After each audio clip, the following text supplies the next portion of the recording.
बहुत सुंदर। अभी आप लोग अर्घ पढ़ रहे थे और कहते भी हैं कि विसापहार में धनंजय जी कहते हैं, तत्याज सक्रा सक्रा विमानम नहाम तजामी स्नान बंदम स्वल्पे निबोधे तथोर्धिकार्थ बातायननेव निरूपयामि। कहते हैं बताते कांच को हीरा, बताते कांच को हीरा ये केवल भ्रम है, और सुधा को जो जहर कहते इसी में सबसे पूछो गम है। कि सुधा को जो जहर कहते माने हम ऐसे हो गए, लोग कहते कि सांप हो तो रस्सी में सांप नजर आता है, लेकिन हमारी हालत ऐसी है कि हमें सांप रस्सी नजर आता है। लोग कहते हैं कि दाल में काला हो, मैं कहती हूँ आज दाल ही काली हो गई। बहुत सुंदर बात कही है कि भगवान कर्म युग के आप प्रारंभ में थे और मैं आपकी भक्ति कर रहा हूँ। कैसे कर रहा हूँ? जैसे कि एक छोटा सा राई पर्वत की उपमा बताने चले। हमने अभी पढ़ा भी अर्घों में कि भगवान आपके अनंत गुण हैं, कहवत के 40 गुण गंभीर। पूजा में हमने पढ़ा कहवत के 40 गुण गंभीर, ये नहीं तो अपन कहते तो कहने सुनने की बात है, आप तो बहुत बड़े, आपकी उपमा कहाँ तक कह सकते हैं। तो हम जो कहते हैं कि 40 मूल गुण हैं, सच पूछो सारे दुनिया के जितने गुण और अच्छे परमाणु है सब परमात्मा में है। क्योंकि जिन जितने जैसे अणुओं से निर्मापित प्रभु तेरी देख थे, उतने वैसे अणु जग में शांति राग में निस्संदेह।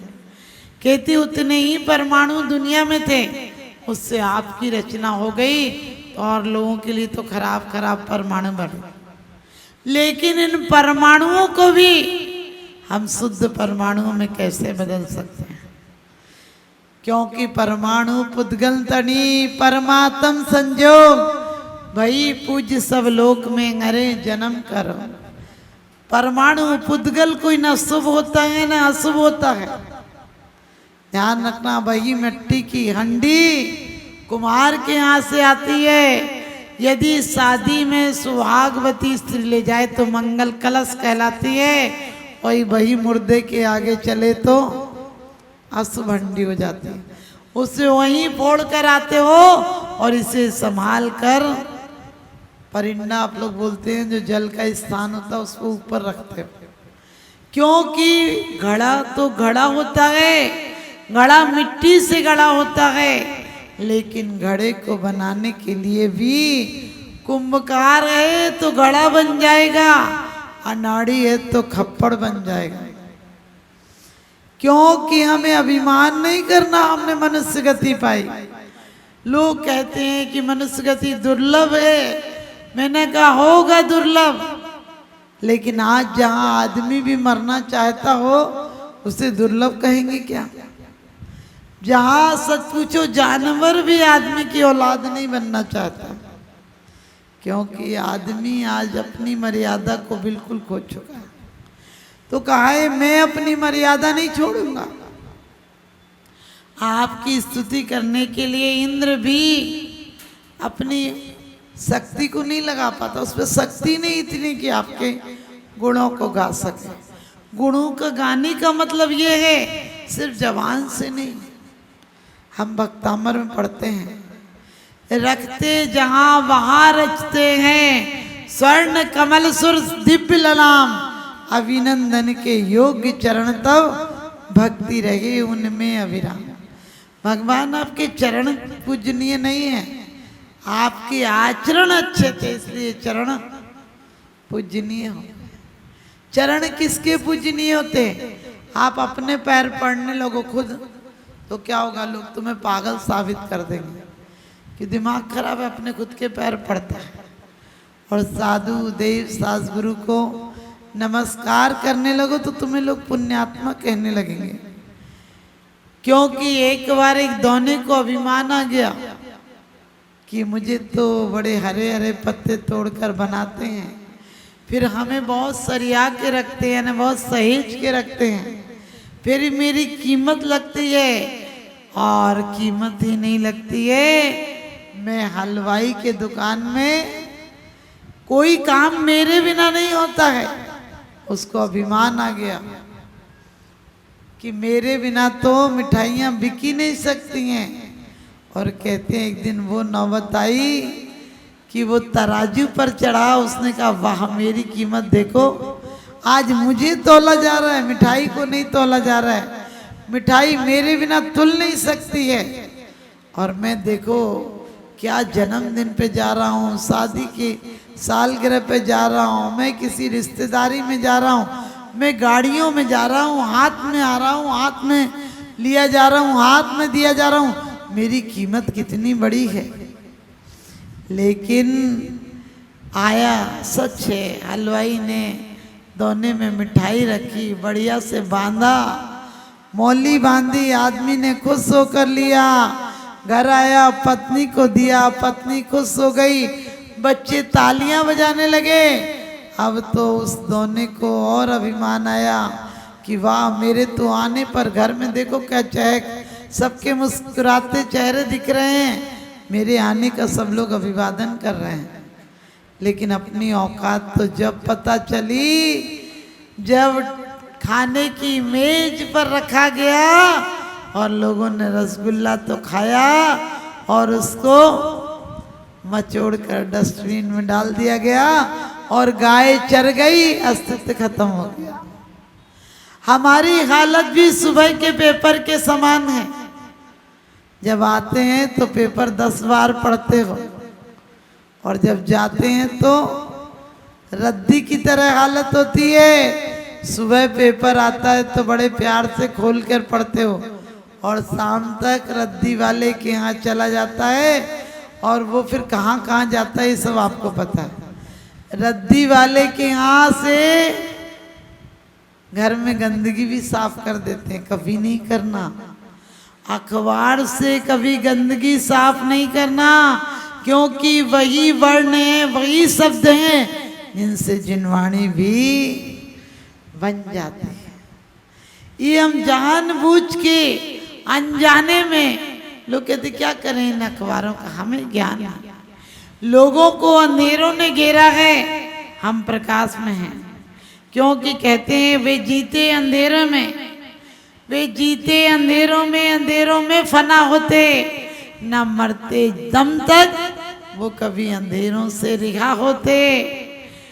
अगर ये सच है कि दुनिया वाले उनकी कद्र जानते, तो ना जाने दुनिया में वो क्या से क्या होते, ना जाने दुनिया में वो क्या से क्या होते। हम परमात्मा के साथ रहे। आप कहोगे हम परमात्मा के साथ रहे, हमारी जन्म और मृत्यु की श्रृंखला कोई नई नहीं है।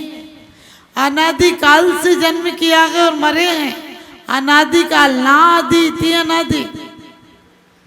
हमने इतने बार, इतनी करोड़ों नहीं, अनंत काल से हम जन्म मरण कर रहे हैं, और हम निश्चित कुंद कुंद स्वामी की वाणी याद कर लो कि 3 लोक में एक भी प्राणी ऐसा नहीं है जो तेरा शत्रु या मित्र रूप में परिवर्तित नहीं हुआ हो, तो वो हमारे संबंधी रहे। आज भी हम उनसे संबंध बनाने की कोशिश कर रहे हैं। ये पूजा पाठ सिर्फ परमात्मा को अपना बनाने की विधि है।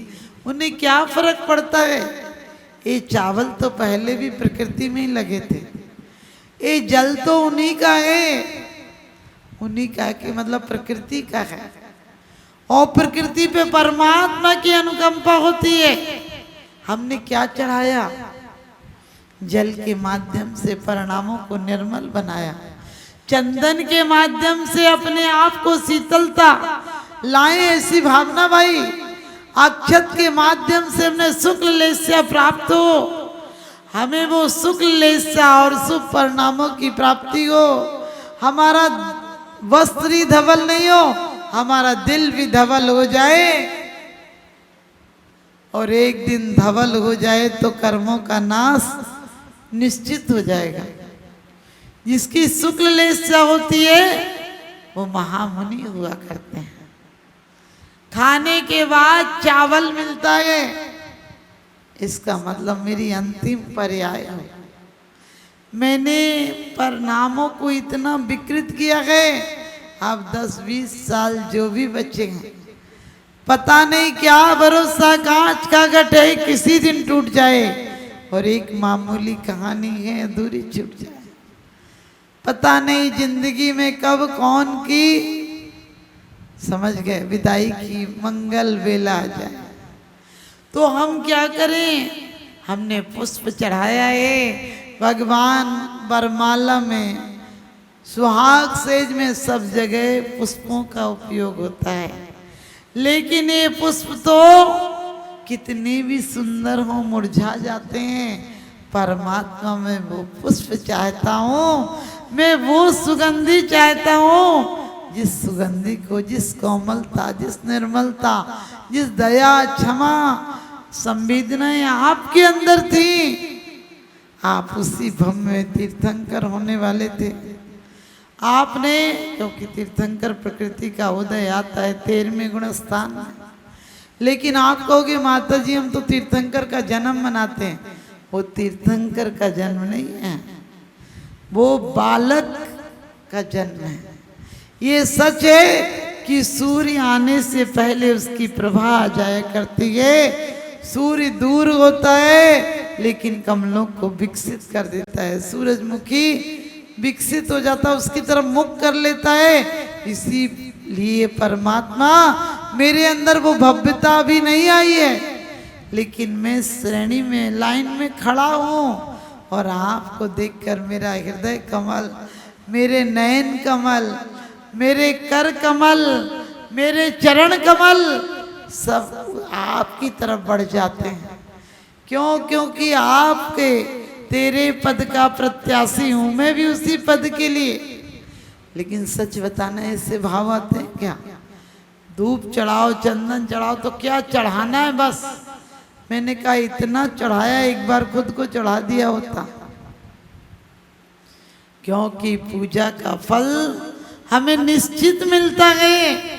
द्रव्य पूजन का भी मिलता है, भाव पूजन का भी मिलता है, सचित देवता का भी मिलता है और अचित देवता का भी मिलता है। सचेतन देवता कौन से हैं? समोसरण में जो केवली भगवान विराजमान है वो चेतन देवता है। अचेतन देवता हमारी प्रतिमा है। लेकिन फिर भी ये पुद्गल के द्वारा भी पूजनीय है, क्योंकि इनमें प्राण प्रतिष्ठा हुई है। और दूसरी बात कहिए, भगवान मैं क्षुधा रोज खा खा के परेशान होता हूँ। कबीरा कहे निज पेट से क्यों न भयो तू पीठ, कबीरा कहे निज पेट से क्यों न भयो तू पीठ, अन्न रीते अनरत करे भरे बिगाड़े बीच। और तुलसी जी कहते हैं, तुलसी जग में आए के कर लीजिए दो काम, देवे को टुकड़ा भला और लेवे को प्रभु नाम।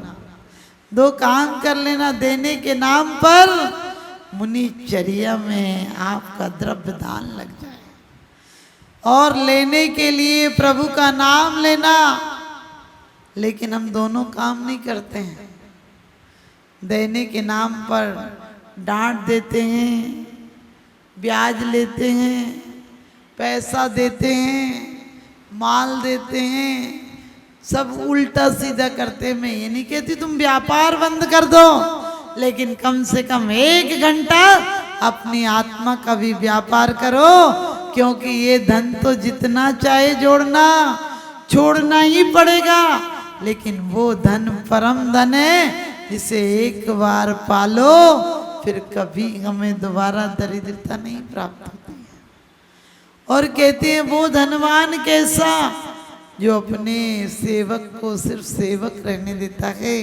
परमात्मा तुम तो सेवक को भी क्या सेठ बना देते हो। और मोहांध कर छह पे आप क्या चढ़ाते हो? दीप चढ़ा देते हो, पीली चिटकी चढ़ा देते हो। आपने बहुत अच्छी बात पढ़ी थी दीपकार के चढ़ाते हुए कि भगवान ये दीपक की ज्योति प्यारी अंधियारा दूर भगाती है, पर यह भी नश्वर है प्रभु और झंझा इसको धमकाती है। जरा सी हवा चले तो हमारा दीपक बुझ जाता है।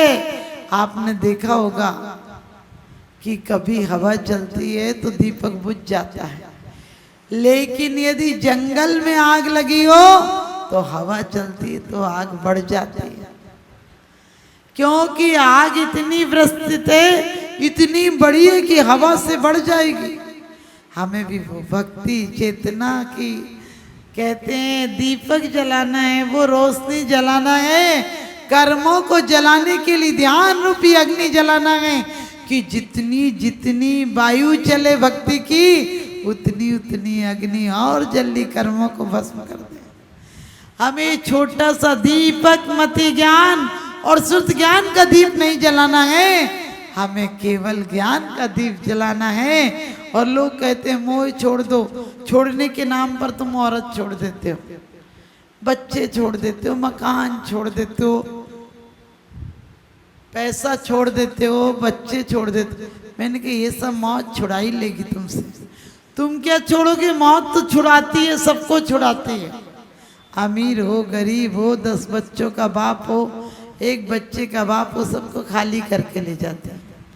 और लोग इतने बेईमान हैं, ये बेवफाएं ये दिल अभी मानता नहीं, कम वक्त ना समझ है इन्हें जानता नहीं।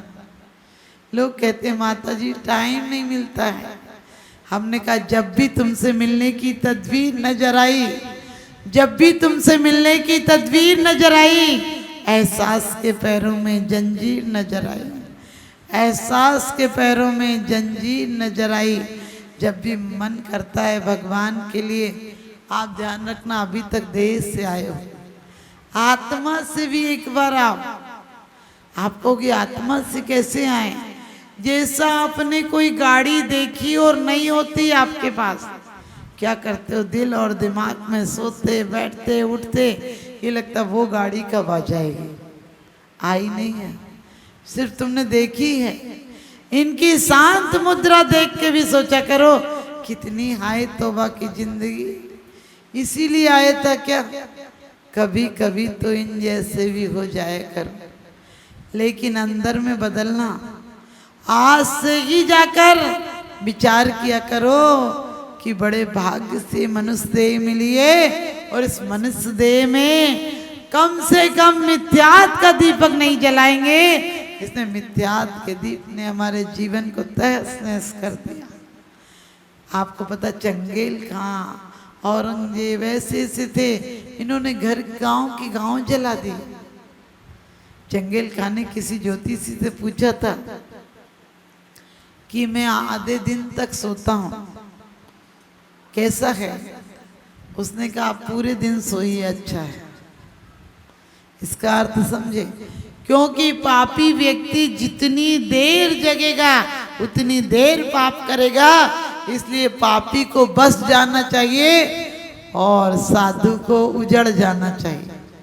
साधु एक जगह बस जाएगा तो सीमित होकर रह जाएगा, साधु उजड़ जाए इसका मतलब साधु चलता रहे, और पापी बस जाए इसका मतलब एक ही जगह रहेगा तो जितना करना होगा एक ही जगह तो करेगा पाप। इसलिए संत सैनिक की तरह होता है, जगाता है और सच पूछो लोग सुलाते हैं, लोग लोरियां देते हैं, तसल्ली देते हैं, वागी देते हैं। ये सब चापलूस लोग हैं, ये हमें गुमराह करने के लिए रास्ता बताते हैं। क्योंकि एक आदमी कुत्ता लेकर आया, अब लोगों ने सोचा इसका कुत्ता तो अपन को चाहिए, 5-6 ठग मिल गए और कहने लगे ये लेके निकले तो कहना कि ये क्या लेके जा रहा है। एक ने कहा सेठ जी तबीयत तो ठीक है? उन्होंने कहा हाँ ठीक है। कहने लगे गधा का बच्चा कैसे ले लिया?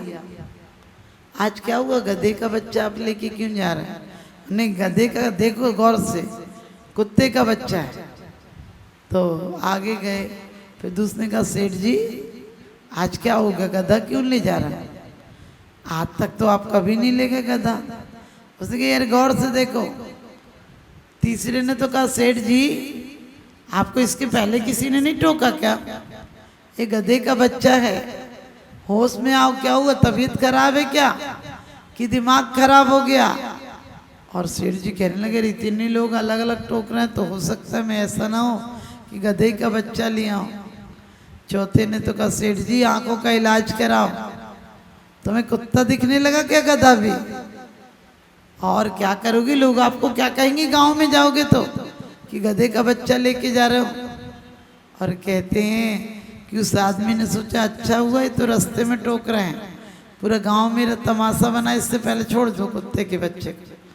और वो छोड़ गया, दूसरा ले गया। हम लोगों की भी यही हालत है। धर्म करो तो बहुत सारे लोग ऐसे ठग मिल जाते हैं जो कहने क्या हुआ, पाखंडी बेकार में ढकोसले कर रहे हो, दिखावा कर रहे हो, क्या होता है, इन प्रतिमाओं में क्या रखा है, इन साधुओं में क्या रखा है, इन शास्त्रों में क्या रखा है, कागज ही तो है। लेकिन कागज को यदि अच्छे रंगीन भर दिए जाए चित्र तो आकर्षक प्रतिमा का उभार ले लेती है, और अनाड़ी के हाथ में आ जाए तो फाड़ने का मन करता है। हम भी अनाड़ियों की तरह नहीं जिएंगे, हम भगवान का गुणानुराग भी करेंगे और गुणानुवाद भी करेंगे। हमारा गुणानुराग से उत्पन्न होना चाहिए, हमारे अंदर वो ललक जगनी चाहिए, हमारे व्यापारों के साथ साथ उससे व्यवहार भी बनना चाहिए। उन जैसा वो पूर्ण थे, हम अंशरूप तो हो सकते हैं।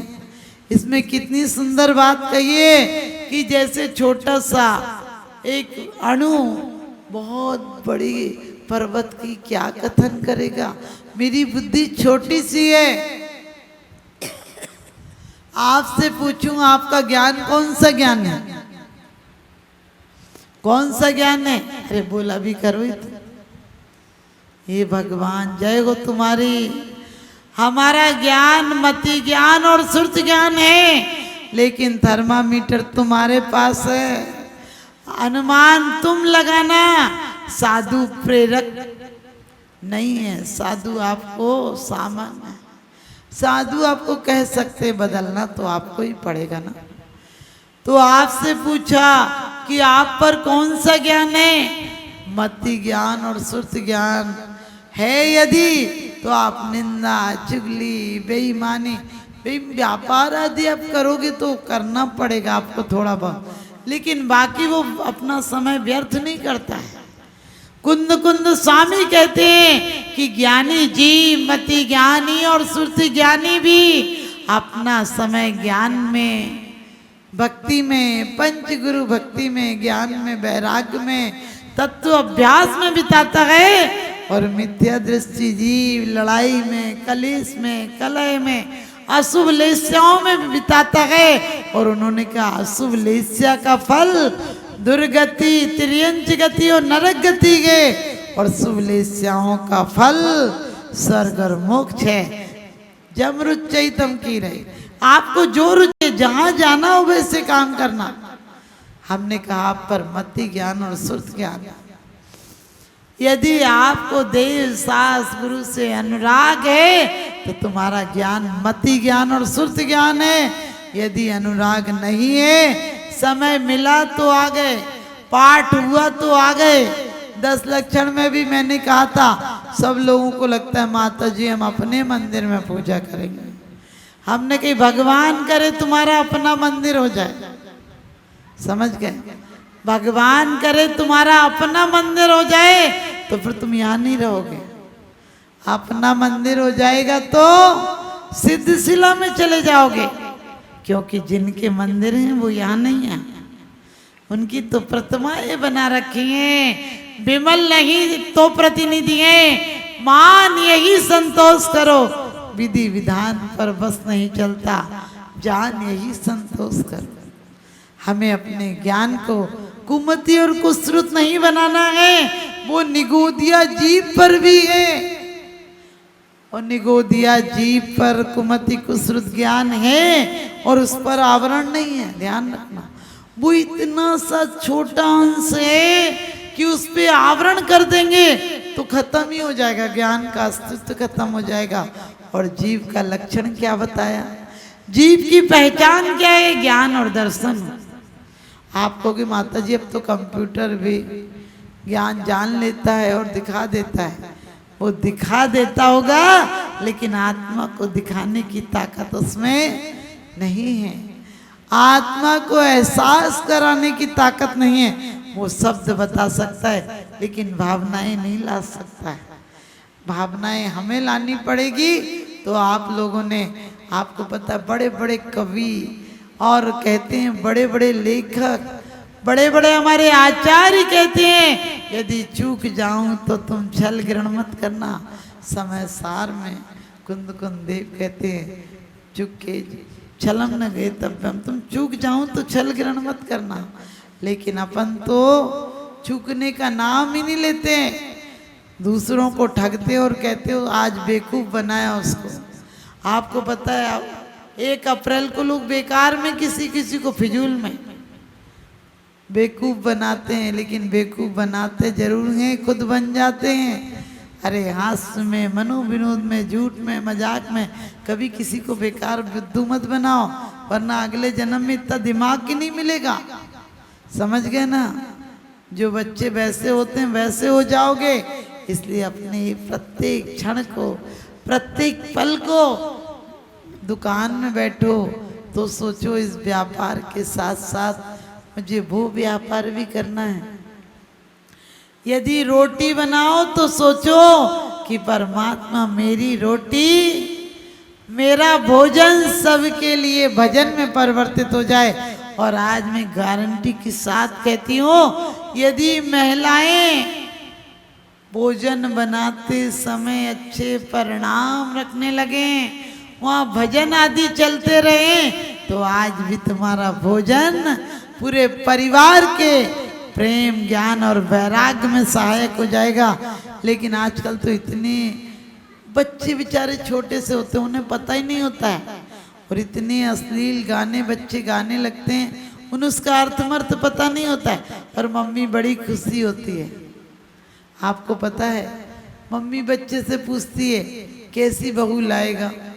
अरे तुम ये पूछ रहे, तुमसे पूछने भी आएगा क्या, जैसी लाना होगा ले आएगा। ये पूछो कि बेटा सामायिक कैसे करते हैं, बेटा महाराज कैसे बनते हैं, आहार कैसे करते हैं। ये संस्कार अभी देव, तुम बच्चों को हाथ पकड़कर पूजा की डिब्बी देकर मंदिर में लाओ, बुढ़ापे में वो तुम्हें थाली पूजा की लेकर तुम्हारा हाथ पकड़कर मंदिर आएंगे। तुमने अपने बच्चों को पढ़ाया है, तुम बड़े से बड़ी नौकरी चाहती हो बच्चों के लिए, लेकिन सच्ची नौकरी तो परमात्मा की है, जो एक बार मिल जाए। मैं पढ़ाने का मना नहीं करती हूँ, लेकिन कम से कम तुम्हारे दाम्पत्य जीवन का सुफल ये है। लोग कहते हैं कि बच्चा हो, मैं कहती हूँ भूल के एक बच्चा नहीं होना चाहिए, मजबूरी हो किसी की बात अलग है, वरना एक हुआ और कुड़ी के जैसा हो गया तो क्या करोगे। एक आता भय कुमार जैसा भी होना चाहिए, समझ गए। एक आध दुश्मन का जीव तुम्हारे घर में आ गया तो एक आध सज्जन भी तो लाओ। लोग कहते यही पल जाए, हमने कहा अरे पुण्य को पालो, बच्चे तो अपने आप पल जाएंगे, वरना हमें कोई पूछने नहीं आएगा। आज हम करोड़ों से हटकर 30-40 लाख रहकर, और इतनों में भी लोग कहते माता जी संसार तो बढ़ेगा। मैंने कहा संसार की चिंता मत करो, तुम उन संतानों को वो संस्कार दो। मदालसा विवाह नहीं करना चाहती थी, बहुत सुंदर थे। किसी दूसरे राजा ने उसके पिताजी को पत्र भेजा, यदि मदालसा से मेरा विवाह नहीं हुआ तो मैं राज्य पे चढ़ाई कर दूंगा। पिता ने बेटी के सामने कहा, माना बेटी तू विवाह नहीं करना चाहती है, इस दलदल में नहीं फंसना चाहती है, लेकिन कम से कम मेरी खातिर राज्य की सुरक्षा के लिए तू विवाह कर ले। और उसे भी लग रहा था कि मेरे विवाह न करने से हजारों लोग मौत के घाट उतर जाएंगे, मेरे माता पिता मर जाएंगे, राज्य ध्वस्त हो जाएगा। उसने कहा पिताजी ठीक है, आप कहते हैं तो मैं विवाह कर लूंगी, लेकिन आप उससे एक बात कहो कि जो संतान होगी उस पर मेरा अधिकार होगा। राजा ने को कहा गया तो राजा सोचने लगा, अरे संतान एक ही होती है। मान लीजिए बेटा तो आपका बेटा होता है, ननिहाल जाता है तो लोग क्या कहते हैं कि उसका बेटा है, बेटी के नाम से बेटा पहचाना जाता है। और ससुराल में हो तो उसके पति के नाम से उसका बच्चा पहचाना जाता है कि फलानी का पोता है, उसका बेटा है, बच्चा बच्चा होता है। राजा ने भी सोचा, अरे बेटा उसका अधिकार रहे या मेरा अधिकार रहे, बेटा तो मेरा ही रहेगा ना। और कहते हैं विवाह हो गया, क्रम क्रम से 7 संतानें हुई और सातों की 7 संतानें 8 वर्ष की होती है, दीक्षा ले जाती। 8 वर्ष की होती और दीक्षा ले जाती। एक दिन राजा ने मदालसा से कहा, क्योंकि साथ रहते रहते सदग्रस्त हो गया था, उसे भी लगने लगा था कि वास्तव में पत्नी के भावों का परिणाम, सहधर्मिणी का परिणाम, उसके अंदर भी धर्म का प्रादुर्भाव हो गया था। उसने एक दिन मदालसा से दुखी भाव से कहा, क्या यही हर संतानें संन्यास ले लेती हैं? कम से कम मेरा राज्य का भी कोई उत्तराधिकारी बनेगा क्या?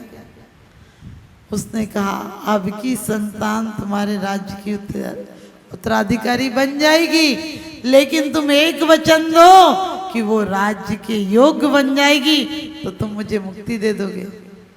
तो राजा ने सोचा, अरे कहाँ जाएगी? राजा ने कहा, वचन देता हूँ, तुझे जो हो तू वो कार्य करना। और कहते हैं कि मदालसा ने गर्भवती होने के पहले से अस्त्र शस्त्र चलाने लगी, राज्य काज में भाग लेने लगी, मंत्रियों से मंत्रणा करने लगी, और उसका योग बेटा जो हुआ 8वां, वो राज्य का कुशल शासक। 8 वर्ष में वो पिता को बुद्धि देने लगा कि पिताजी ऐसे ऐसे शस्त्र चलाना चाहिए, सब कुछ योग्य शासक हुआ। तो ध्यान रखना, बाद में राजा रानी दोनों दीक्षा ले लेते हैं। आपने कभी ऐसा विचार बनाया? दीक्षा नहीं लो पाओ तो कम से कम कुछ संयम तो अपनाओ। एक चतुर्दशी, अष्टमी, इतना तो विवेक रखो। डॉक्टर के कहने से तुम सब छोड़ देते हो, और इतने साल हो गए, जीवन में कोई संयम का भाव नहीं आता, कभी त्याग तपस्या का भाव नहीं आता है। जितने बच्चे बाहर सर्विस करते हैं वो भी कम से कम ये नियम लें कि हमें चतुर्दशी का एहसास होगा। माता जी, चतुर्दशी के दिन मात्र महीने में 2 दिन ऐसे होंगे जब हम रात्रि भोजन भी नहीं करेंगे। यदि हो सका तो उस दिन 2 दिन महीने में ले जाएंगे, टिफिन खा लेंगे। इतना 2 दिन तो कर सकते हो, और इतना नियम बनाओ कि यदि हम दूर से आते हैं और रात हो जाती है तो आने के बाद 1 घंटे के अंदर हम भोजन से निवृत्त हो जाएंगे।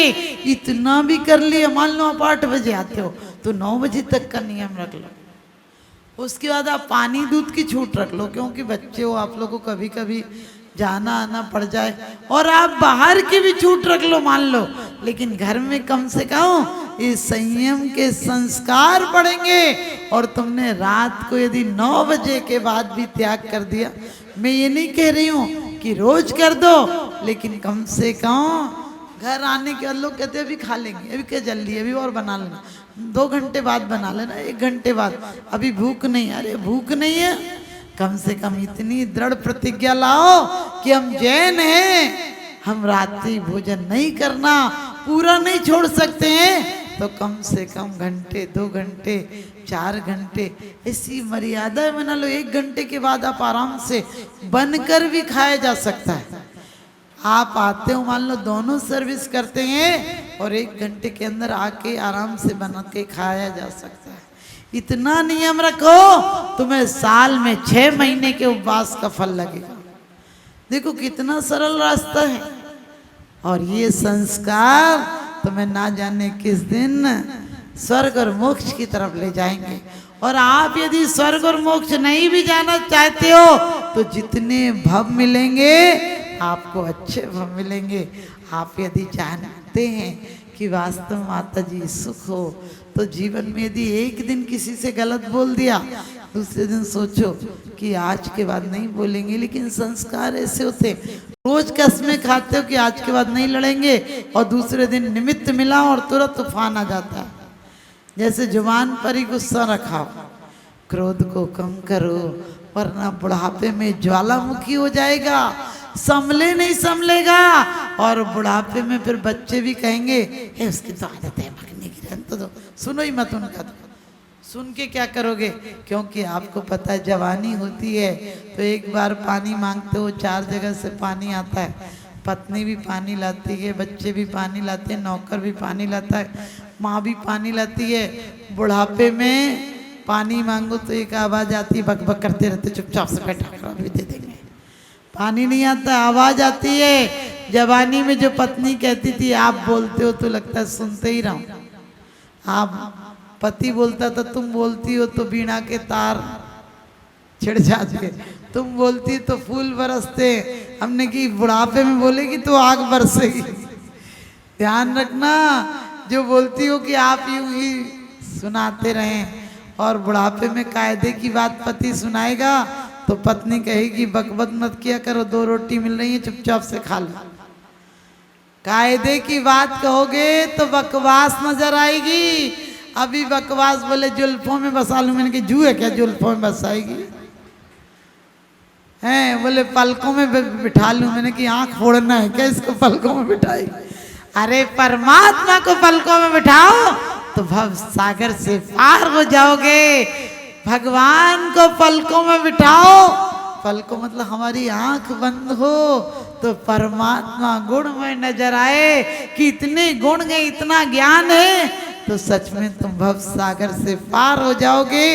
संसार में रहते हुए भोगों को ऐसे भोगो जैसे कैदी सजा भोगता गए, जैसे मरीज दवा भोगता है।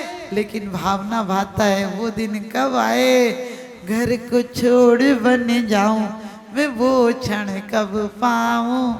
आज का आदमी कहता है मंदिर छोड़ घर जाऊं मैं वो क्षण कब पाऊं। आप लोग बहुत अच्छे हैं, लेकिन आपको अच्छे के साथ साथ जैसा कि विश्वापहार स्तोत्र में कहा कि भगवान मैं तो आप तो एक आकाश की तरह हैं, मैं एक बूंद की तरह हूँ, एक छोटा सा कण हूँ, आपके गुणगान कैसे करूँ?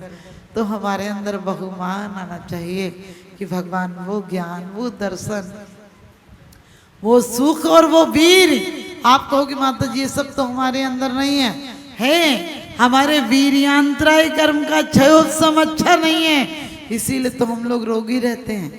जिस दिन वीर्यांतराय कर्म का क्षयोत्सव तीव्र रहेगा उस दिन हम बलिष्ठ हो जाएंगे, और जिस दिन अंतराय कर्म समाप्त हो जाएगा उस दिन हमेशा हमेशा के लिए अनंत शक्ति के धारी हो जाएंगे। तो आपको अनंत ज्ञान, अनंत सुख, अनंत वीर, अनंत शक्ति मिले, मेरा यही शुभाशीष है। आप सब ने दोनों परिवार में बहुत बहुत आशीर्वाद, और आप सब आने वालों को भी बहुत बहुत आशीर्वाद। क्योंकि बारात में लोग नहीं हो तो बारात की भी शोभा नहीं होती है, लेकिन बाराती बड़े बेईमान होते हैं लोग। जन्म लो तो तालियां और थालियां बजाने आ जाते हैं, बारात में तुम्हारे आगे नाचते हैं, तुम्हें पीछे कर देते हैं, और जब तुम मरते हो तो तुम्हें आगे कर देते हैं, सब पीछे हो जाते हैं। बोले जा तू ही अकेले जा, हम काय को जाएंगे। तो आप लोग परमात्मा को आगे रखें, आपका जीवन सुखमय होगा। जो बात गई सो बात गई, वह बात न वापिस आती है। जो रात गई सो रात गई, वह रात न वापिस आती है। दुल्हन को ले बारात गई, बारात न वापिस आती है। जिंदगी की ये सांस गई, फिर सांस न वापिस आती है। जब तक आस नहीं थक जाए तुम अपना इतिहास बना लो, जब तक सांस नहीं थक जाए तुम अपना विश्वास जगा लो। किसे पता है, किसे पता है कफन हमारी आकर के मिट्टी ढक जाए, और जब तक श्वास नहीं रुक जाए प्रभु के प्रति कुछ प्यास जगा लो, प्रभु के प्रति कुछ प्यास जगा लो। हमें कभी कभी आज भी थोड़ी सी दिक्कत थी, तो मैं यही सोचती हूँ कि ना जाने कब किस क्षण जीवन का अंत हो जाएगा। आप समझ गए हो नहीं है वो तो, लेकिन भगवान से एक ही प्रार्थना करती हूँ कि अंत हो तो ऐसे। किसी ने हमसे बहुत पहले, हाँ देखिए आप लोगों को बता दूं कि आप लोगों को परसों है ना रैली की, ध्यान रखना 2 महीने का बच्चा हो उसको भी लेकर आना, क्योंकि वो भी समाज का भविष्य है। घर में यदि 4 मेंबर कोई चल ही नहीं पाता हो, बीमार हो तो बात अलग है, बीमार लोगों के लिए छूट है, लेकिन कम से कम वो भी यदि जरा भी उठने बैठने लायक हो, आप लोग जैसे जो चल लेते हैं, वो चाहे पैदल नहीं चल पाओ। कोई ऐसे एक महिला बोली माता जी घुटने ठीक हो जाएंगे, हम बोली मंदिर जाऊंगी, हमने कहा अभी जाते कि नहीं, बोले नहीं। हमने कि भगवान को रिश्वत दे रही है क्या? अब जाने की उम्र में तो गई नहीं, अब टूटने फूटने की उम्र में टूटी फूटी चीज को वो क्या सुधारेगा? पहले से सुधरो तो वो सुधरे को चलाएगा। अच्छा तो आप लोग भी ध्यान रखना। ये नहीं हमारे घर से वो चले गए थे, मैं तो जा नहीं सकती थी। अरे संडे गए और गुरुओं की बात है, हम सबको एक होना चाहिए गुरुओं की रक्षा के मामले में। इसलिए जितने भाई बहन बैठे हैं, आप लोग अपने व्हाट्सएप पे किसी किसी को बेकार के मैसेज डालते हो जिनका कोई औचित्य नहीं होता है। आज जाकर अपने अपने व्हाट्सएप से अपने ग्रुप सारे मंडलों के एक एक बैनर पर लिखा होना चाहिए कौन मंडल की कितनी सदस्याएं हैं, वो सब होना चाहिए। सारे जो भी महासमिति महासभा जो भी कुछ भी हो, उन सब के एक एक सदस्य को होना चाहिए। तब सच पूछो आप लोगों की सभाएं मनाना सार्थक है, मंडल बनाना सार्थक, वरना सारे खरमंडल हैं। यदि गुरुओं की सेवा में नहीं आए, हम ही चलो आंदोलन चला रहे हैं कोई बात नहीं, लेकिन प्रशासन क्या करेगा? प्रशासन कब तक साथ देगा? किस किस को देगा? कितने साधुओं को कहाँ तक सुरक्षा देगा?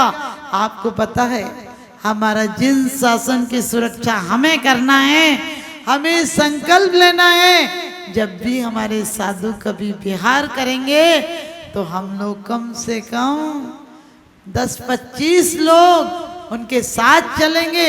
सुबह सुबह तो दुकानें भी नहीं खुलती जब तक साधु पहुंच जाते हैं। आप उन्हें छोड़कर तुरंत आ जाओ।